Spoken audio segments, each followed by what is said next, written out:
Hafiz Abdul Hannan Islamic Channel. Subscribe to my UP channel, thank you.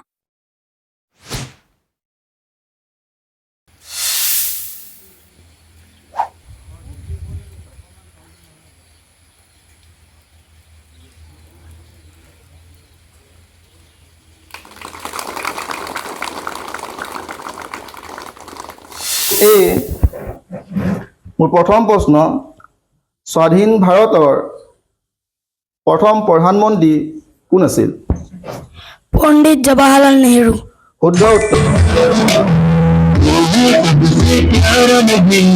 পাৰ পানী পাৰ Madriam sih kom dia. Hey, ready?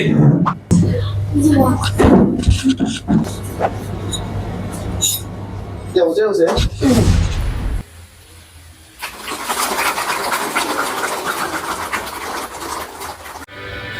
Jana Gana मन अधिनायक जय हे भारत भाग्य विधाता पंजाब सिंधु गुजरात मराठा द्राविड उत्कल बंगा विंध्य हिमाचल यमुना गंगा उच्छल जलधि तरंगा तव शुभ नामे जागे तव शुभ आशीष मांगे गाहे तव जय गाथा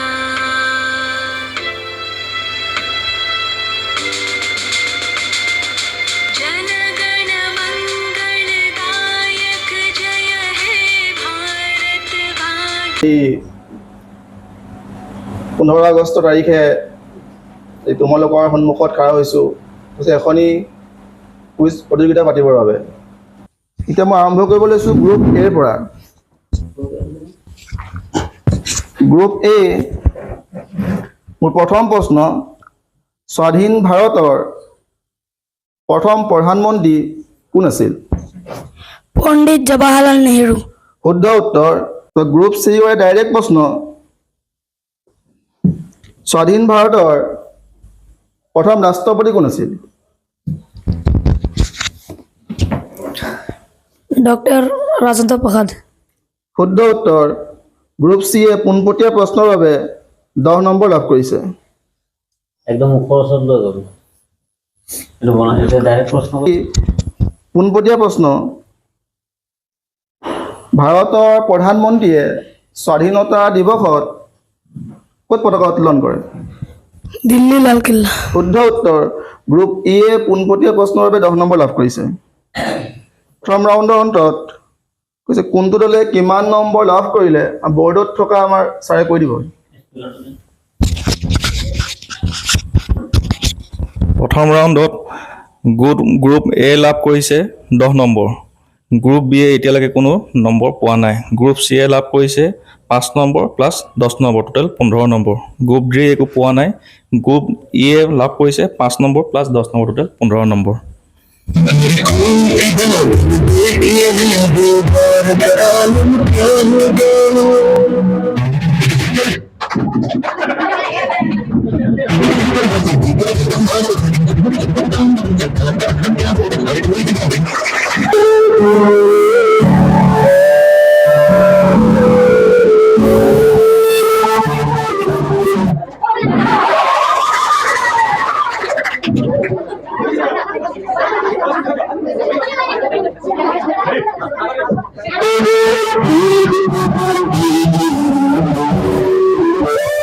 পানী পাৰ পানী পাৰ পানী পানী পানী পানী পানী পানী দুইটা একেলগে আছে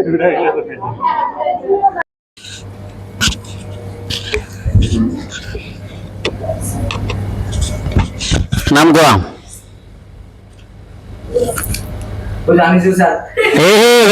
very good Madriam sih kom dia. Hey, ready? 1, 2, 3. Ready? 1,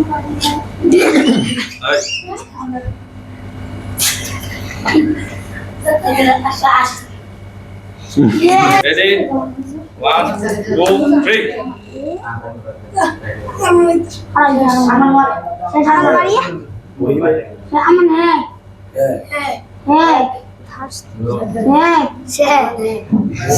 প্ৰাপ্ত হ'ব নোৱাৰিলোঁ তাক লৈ আক্ষেপ কৰাৰ কোনো কাৰণ নাই।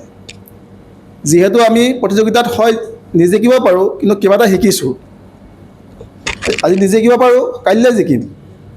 প্ৰতিযোগিতাত জিকা হৰাটো থাকিবই, প্ৰতিযোগিতাত অংশগ্ৰহণ কৰাটো আচল হয়। কিন্তু ভৱিষ্যতে আমি যাতে আজি যাতে যদিও যিসকলে বঁটা প্ৰাপ্ত হৈছে, আমি যদিও বঁটা পোৱা নাই, আক্ষেপ নকৰি ভৱিষ্যতলৈ যাতে আমি ইয়াতকৈ ভাল নিজক প্ৰদৰ্শন কৰিব পাৰোঁ, তাৰ কাৰণে প্ৰত্যেকেই চেষ্টা কৰিমতো ইনশাআল্লাহ।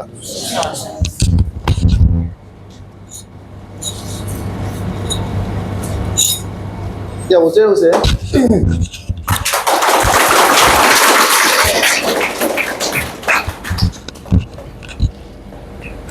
ফাৰ্ষ্ট পজিশ্যনৰ আৰু এজন ছাত্ৰ আছে আব্দুল ৰৌফ, তেখেতকো গ'ল্ড মেডেল দিবলৈ আমাৰ ছাৰক অনুৰোধ জনাইছোঁ।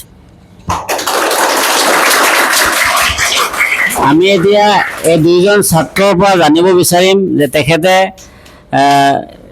কেইবাদিন মেহনত কৰি কুইজ প্ৰতিযোগিতাৰ কাৰণে প্ৰিপাৰেশ্যন হৈছিলে আৰু সেই অনুপাতে তেখেতে বিজয়ী হৈছে। তেখেতৰ মনত ফাৰ্ষ্ট পজিশ্যনত গ'ল্ড মেডেল পাই কেনেকুৱা লাগিছে আমি তেখেতৰ পৰা জানিব বিচাৰিছোঁ। মনত বহুত ভাল লাগিছে।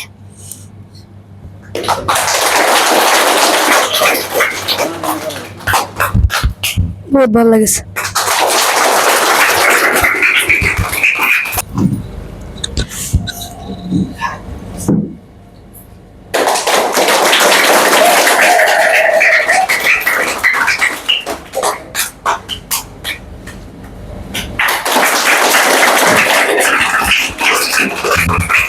এতিয়া আমি এই দুইজন ছাত্ৰ আমাৰ মিউজিক চেয়াৰ যিটো গেম আছিলে সেই গেমৰ উইনাৰ আৰু ছিনিয়ৰ বেষ্টৰ দুজন। ইয়াত ৰাইট চাইডে যিজন আছে তেওঁ ছেকেণ্ড পজিশ্যনৰ আৰু লেফ্টত যিজন আছে তেওঁ ফাৰ্ষ্ট পজিশ্যনৰ। তো আমি ফাৰ্ষ্ট পজিশ্যনৰ উইনাৰক গ'ল্ড মেডেল দি সম্বৰ্ধনা জনাম। গ'ল্ড মেডেল দি সম্বৰ্ধনা জনাবলৈ আমাৰ মাদ্ৰাছাৰ কৰ্মী মোহাম্মদ শ্বাহজাদ হুছেইনক অনুৰোধ জনাইছোঁ।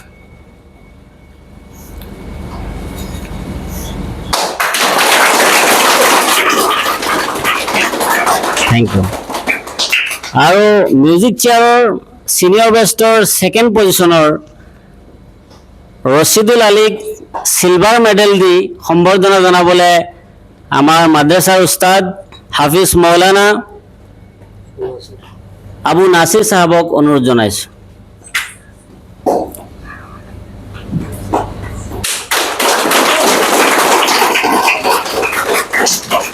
এয়া আছিলে আমাৰ মাদ্ৰাছাৰ গ'ল্ড মেডেল আৰু চিলভাৰ মেডেলেৰে সম্বৰ্ধনা জনাম। জুনিয়ৰ বেষ্টৰ হয়, এখেত জুনিয়ৰ বেষ্টৰ। তো জুনিয়ৰ বেষ্টৰ প্ৰথম পজিশ্যন পাইছে মুবাশ্বিৰ আলম। মুবাশ্বিৰ আলমক গ'ল্ড মেডেল দি সম্বৰ্ধনা জনাবৰ বাবে আমাৰ মাদ্ৰাছাৰ জেনেৰেল শিক্ষক মোহাম্মদ আনিছুল ইছলাম ছাৰক অনুৰোধ জনাইছোঁ।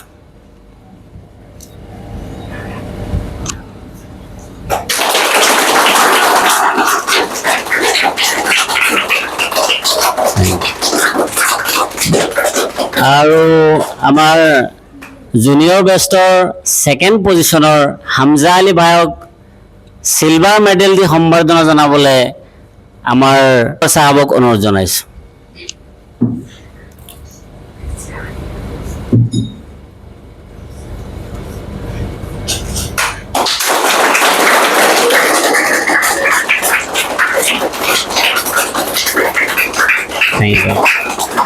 এতিয়া মাদ্ৰাছাৰ কুকমেন কাৰিকৰ চাহাবক অনুৰোধ জনাইছোঁ।